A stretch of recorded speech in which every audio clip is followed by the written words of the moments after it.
இன்றைக்கி வாங்க நுரையீரல் குழம்பு எப்படி செய்வதுன்னு பார்க்கலாம். அடுப்பு பற்ற வச்சுக்கிங்க. ஒரு வானல் வச்சுக்கிங்க.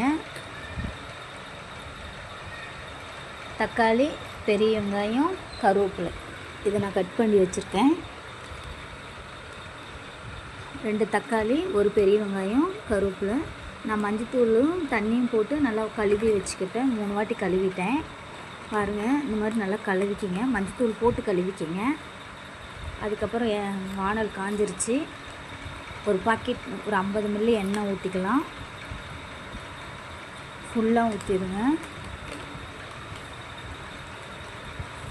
காஞ்சிருச்சு. அதுக்கப்புறம் சோம்பு கொஞ்சம் போட்டுக்கலாம். சோம்பு போட்டாச்சு. சோம்பு நல்லா பொரிக்குது. அதுக்கப்புறம் கருவேப்பிலும் நம்ம பெரிய வெங்காயம் கட் பண்ணி வச்சோம்னா அதை போட்டுக்கலாம். போட்டு நல்லா வணக்கி விட்டுக்கலாம். நல்லா வணங்கிச்சு. கொஞ்சமாக இஞ்சி பூண்டு பேஸ்ட்டு போட்டுக்கலாம். கொஞ்சமாக போட்டுக்குங்க.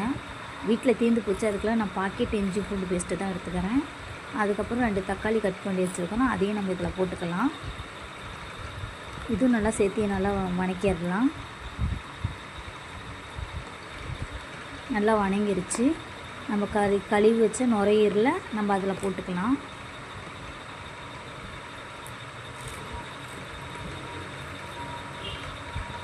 போட்டாச்சு. நல்லா கிண்டிக்கலாம். இதையும் சேர்த்து நம்ம கிண்டிக்கலாம். கரம் மசாலா, மல்லித்தூள், மட்டன் மசாலா, மிளகாப்பொடி ஒவ்வொரு ஸ்பூன் தட்டு போட்டு மூடிக்கலாம்.